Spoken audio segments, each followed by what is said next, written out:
नमस्कार। आज हम भारत के भूगोल की कुछ अहम परतों को खोलने वाले हैं। जी। हमारे पास भूगोल से जुड़े कुछ नोट्स और जानकारी है और हमारा इरादा है भारत के नक्शे को थोड़ा और गहराई से समझना। बिल्कुल। मतलब देश के कोने-कोने तक पहुंचना, बीच से गुजरने वाली खास रेखाओं को जानना और इसके विशाल आकार को महसूस करना। और देखिए, ये सिर्फ नक्शे की बातें नहीं हैं। ये बिंदु, ये रेखाएं, ये विस्तार, ये सब मिलकर भारत की जो भौगोलिक पहचान है वो बनाते हैं। आज हम इन्हीं पे जरा विस्तार से चर्चा करेंगे, देखेंगे कि इन तथ्यों का असल मतलब क्या है। तो कहाँ से शुरू करें? भारत का नक्शा इतना विविध है। चलिए, उत्तर पूर्व से शुरुआत करते हैं। हाँ, ठीक रहेगा। वो इलाका जिसे अक्सर 7 सिस्टर्स या 7 बहनें कहा जाता है। ये नाम तो सुना है, पर इसमें कौन कौन से राज्य आते हैं? हाँ, 7 सिस्टर्स ये भारत के उत्तर पूर्वी हिस्से के 7 राज्यों के लिए इस्तेमाल होने वाला एक काफी लोकप्रिय नाम है। जी, ये राज्य आपस में भौगोलिक और सांस्कृतिक रूप से काफी जुड़े हुए हैं और इन्हें याद रखने के लिए हमारे नोट्स में एक मजेदार ट्रिक भी दी गई है। AAMMMNT। AAMMMNT। अच्छा, तो इसमें ए से असम और अरुणाचल प्रदेश तो होंगे ही, है ना? बिल्कुल सही पकड़ा। 2 ए हैं, असम और अरुणाचल प्रदेश। ठीक है। बाकी एम वाले कौन है? 3 एम है इसमें। हाँ, 3 एम है, मेघालय, मणिपुर और मिजोरम। मेघालय, मणिपुर, मिजोरम। इसके बाद एन से नागालैंड और आखिर में टी से त्रिपुरा। अच्छा, तो असम, अरुणाचल, मेघालय, मणिपुर, मिजोरम, नागालैंड, त्रिपुरा, ये 7 हो गए? जी हाँ, ये 7 राज्य मिलकर बनती हैं 7 बहनें। ये नाम वाकई काव्यात्मक लगता है। क्या हमें ये पता है कि ये नाम किसने और क्यों दिया? कुछ आइडिया है? हाँ, हमारे नोट्स बताते हैं कि ये नाम त्रिपुरा में कार्यरत एक अधिकारी थे, ज्योति प्रसाद साइकिया। अच्छा। उन्होंने 1972 में एक रेडियो टॉक शो के दौरान ये नाम दिया था और शायद ये नाम इन राज्यों की एक दूसरे पर निर्भरता और भौगोलिक निकटता को दर्शाता है, जैसे एक परिवार की बहनें होती हैं। दिलचस्प है। एक बात जो कई बार कंफ्यूज करती है, सिक्किम भी तो वहीं पास में है, क्या वो इन 7 बहनों में शामिल है? हाँ, ये एक बहुत ही आम सवाल है और इसे स्पष्ट करना जरूरी है। नहीं, सिक्किम 7 सिस्टर्स का हिस्सा नहीं माना जाता। अच्छा। हालांकि ये भौगोलिक रूप से करीब है और नॉर्थ ईस्ट काउंसिल का सदस्य भी है, पर जो पारंपरिक 7 बहनें समूह हैं, उसमें ये 7 राज्य ही गिने जाते हैं। तो कौन कौन से फिर से? असम, अरुणाचल प्रदेश, मेघालय, मणिपुर, मिजोरम, नागालैंड और त्रिपुरा। सिक्किम को अक्सर उनका भाई कहा जाता है, पर वो इन 7 में नहीं है। अच्छा, तो सिक्किम भाई है, बहन नहीं। ये जानना दिलचस्प है। तो इन 7 बहनों को समझने के बाद चलिए अब पूरे भारत के नक्शे को फैलाते हैं और इसके सबसे बाहरी सिरों यानी सुदूरस्थ बिंदुओं को छूते हैं। जी, एक्सट्रीम पॉइंट्स। हाँ, एक्सट्रीम पॉइंट्स। भारत चारों दिशाओं में कहाँ तक फैला है? चलिए मन में भारत का नक्शा लाएं। सबसे ऊपर चलते हैं, उत्तर में। भारत का सबसे उत्तरी बिंदु है इंदिरा कौल। इंदिरा कौल। हाँ, ये काराकोरम रेंज में स्थित है और वर्तमान में इसका क्षेत्र पाक अधिकृत कश्मीर POK के अंतर्गत आता है। इसका अक्षांश यानी लैटिट्यूड 37 डिग्री 6 मिनट उत्तरी अक्षांश है, एकदम भारत के सिर पर। 37 डिग्री 6 मिनट उत्तर। जी ठीक है, इंदिरा कौल सबसे उत्तर में। हाँ। अब अगर हम पश्चिम की ओर जाएं, तो भारत का सबसे पश्चिमी छोर कहाँ है? पश्चिम में हमें गुजरात राज्य चलना होगा। यहाँ कच्छ के रण के पास स्थित है गुहार मोती नाम की जगह। गुहार मोती। जी, गुहार मोती ये भारत का सबसे पश्चिमी बिंदु है। इसका देशांतर यानी लॉन्गिट्यूड 68 डिग्री 7 मिनट पूर्वी देशांतर है। 68 डिग्री 7 मिनट पूर्व गुजरात में। जी, ये वो बिंदु है जहां भारत की जमीन पश्चिम में खत्म होती है। ठीक, अब ठीक इसके सामने एकदम पूरब में चलते हैं। वहां कौन सा बिंदु है? पूर्व में हमें भारत के दूसरे छोर अरुणाचल प्रदेश राज्य में जाना होगा। यहाँ किबिथू नाम का गांव है जो भारत का सबसे पूर्वी बिंदु है। किबिथू? जी, किबिथू। ये 97 डिग्री 25 मिनट पूर्वी देशांतर पर स्थित है। सोचिए, सुबह की पहली किरणें भारत में सबसे पहले यहीं पड़ती होंगी। वाह! किबिथू अरुणाचल प्रदेश में, तो पश्चिम में गुजरात से लेकर पूर्व में अरुणाचल तक काफी फैला हुआ है देश। हाँ, बिल्कुल। अब दक्षिण की तरफ आते हैं। यहाँ थोड़ी सी बारीकी है ना? एक मुख्य भूमि का दक्षिणी बिंदु है और एक पूरे भारत का। हाँ, ये समझना जरूरी है। अगर हम सिर्फ भारत की मुख्य भूमि यानी मेनलैंड इंडिया की बात करें तो उसका दक्षिणतम बिंदु तमिलनाडु में स्थित कन्याकुमारी है। कन्याकुमारी, हाँ, ये तो बहुत मशहूर है। जी, इसे कैपकोमुरिन भी कहा जाता है। ये 8 डिग्री 4 मिनट उत्तरी अक्षांश पर है। 8 डिग्री 4 मिनट उत्तर। ये वही प्रसिद्ध जगह है जहां अरब सागर, बंगाल की खाड़ी और हिंद महासागर मिलते हैं। लेकिन अगर हम भारत के द्वीपों को भी शामिल कर लें, तब देश का सबसे दक्षिणी सिरा कौन सा होगा? तब हमें मुख्य भूमि से और दक्षिण में जाना होगा, अंडमान और निकोबार द्वीप समूह में।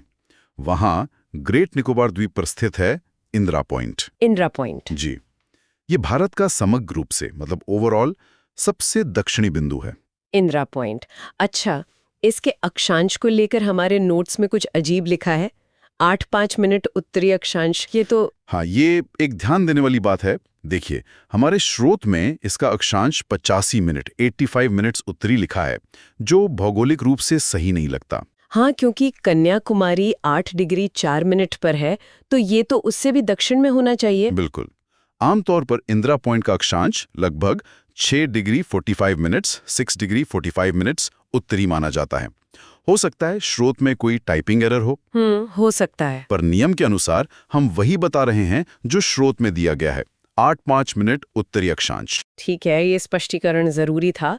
क्या इंदिरा पॉइंट के कोई और पुराने नाम भी हैं? मतलब इसे हमेशा से इंदिरा पॉइंट नहीं कहते थे?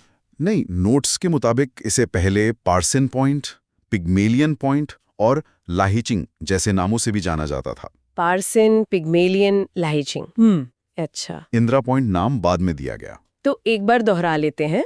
उत्तर में इंदिरा कौल पीओके में, पश्चिम में गुहार मोती गुजरात, पूर्व में किबिथु अरुणाचल प्रदेश, मुख्य भूमि के दक्षिण में कन्याकुमारी तमिलनाडु और पूरे भारत के दक्षिणतम बिंदु के रूप में इंदिरा पॉइंट ग्रेट निकोबार। बिल्कुल। ये बिंदु सिर्फ सीमाएं नहीं बताते बल्कि भारत की विशालता और उसकी जो स्ट्रेटेजिक लोकेशन है उसको भी दर्शाते हैं ना? बिल्कुल। ये चारों दिशाओं में भारत की पहुंच और उसके अधिकार क्षेत्र को परिभाषित करते हैं, और इन दूरियों के बीच ही भारत की सारी विविधता समाई हुई है।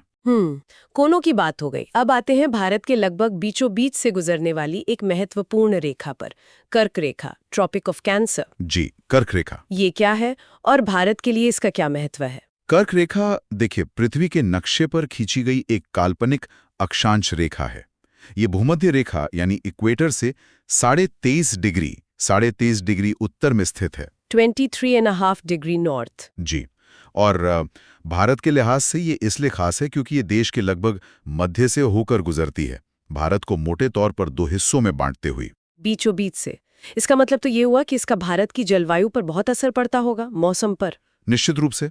ये सिर्फ एक लकीर नहीं है। देखिए, कर्क रेखा के दक्षिण का हिस्सा उष्णकटिबंधीय यानी ट्रॉपिकल जलवायु क्षेत्र में आता है, जहां ज्यादा गर्मी, नमी। बिल्कुल। जबकि इसके उत्तर का भाग उपोष्ण कटिबंधीय मतलब सब ट्रॉपिकल क्षेत्र में आता है, जहां मौसम में ज्यादा विविधता देखने को मिलती है, सर्दियां भी होती हैं।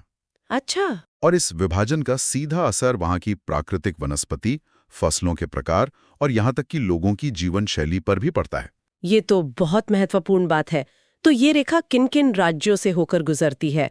क्या इसे याद रखने का कोई आसान तरीका है, जैसे 7 सिस्टर्स के लिए था? हाँ, ये रेखा भारत के कुल 8 राज्यों से होकर जाती है, और इसे याद रखने के लिए भी एक बहुत लोकप्रिय ट्रिक हमारे नोट्स में दी गई है, मित्र पर गमछा झार। मित्र पर गमछा झार? अरे वाह, ये तो वाकई मजेदार है। चलिए इसे खोलते हैं। मित्र से कौन से राज्य हुए? मी से मिजोरम, त्र से त्रिपुरा। मिजोरम और त्रिपुरा, ठीक है, ये दोनों उत्तर पूर्वी राज्य हो गए। पर से? प से पश्चिम बंगाल और र से राजस्थान। पश्चिम बंगाल और राजस्थान। अच्छा, अब आया गमछा, ग म छ। ग से गुजरात, म से मध्य प्रदेश और छ से छत्तीसगढ़। गुजरात, मध्य प्रदेश, छत्तीसगढ़। और आखिर में झार। झार से झारखंड। तो हो गए पूरे 8 राज्य, मिजोरम, त्रिपुरा, पश्चिम बंगाल, राजस्थान, गुजरात, मध्य प्रदेश, छत्तीसगढ़ और झारखंड।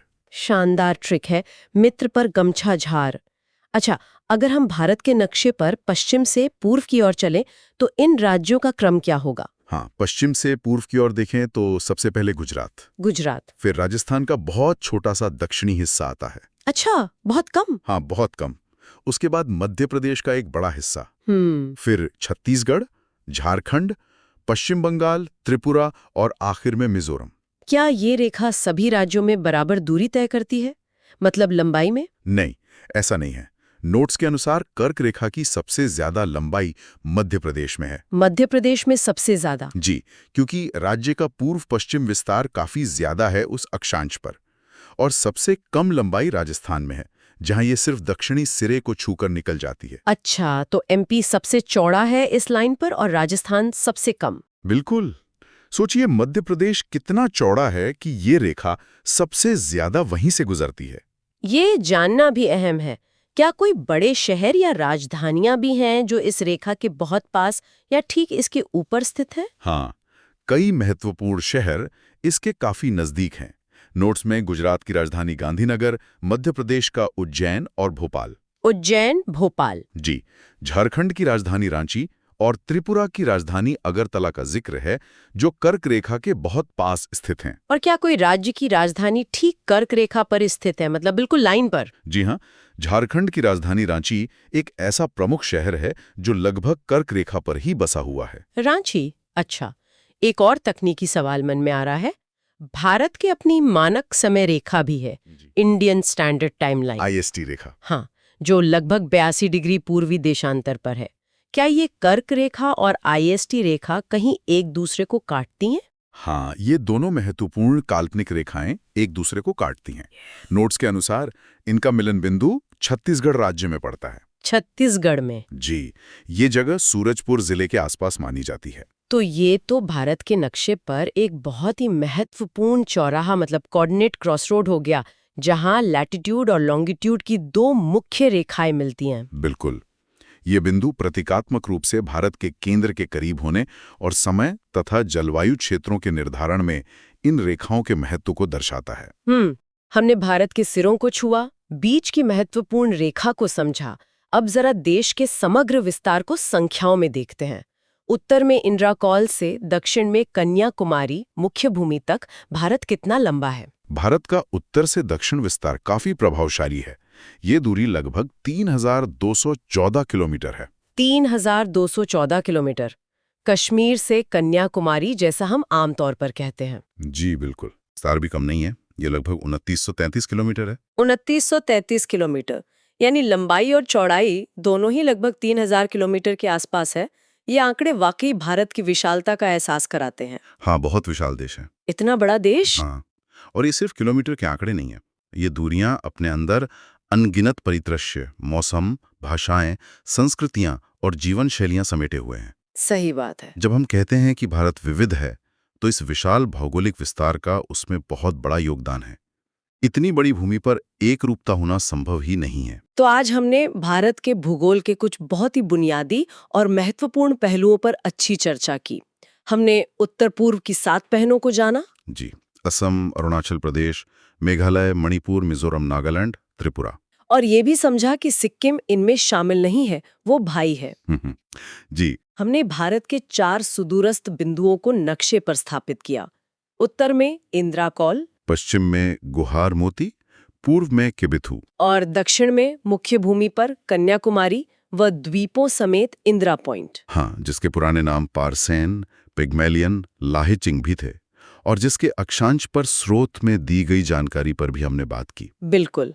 फिर हमने कर्क रेखा 23.5 डिग्री उत्तरी अक्षांश को समझा, जो भारत के बीच से 8 राज्यों से गुजरती है। गुजरात, राजस्थान, मध्य प्रदेश, छत्तीसगढ़, झारखंड, पश्चिम बंगाल, त्रिपुरा, मिजोरम। हमने जाना कि ये जलवायु को कैसे बांटती है। सबसे लंबी मध्य प्रदेश में और सबसे छोटी राजस्थान में है। रांची इसके करीब है। और ये IST रेखा को छत्तीसगढ़ में काटती है। हाँ, और आखिर में हमने भारत के विशाल आकार को महसूस किया। इसके उत्तर दक्षिण 3214 किलोमीटर और पश्चिम पूर्व 2933 किलोमीटर विस्तार के जरिए। जी, ये सब मिलकर भारत के भौगोलिक ढांचे की एक स्पष्ट तस्वीर पेश करते हैं। बिल्कुल।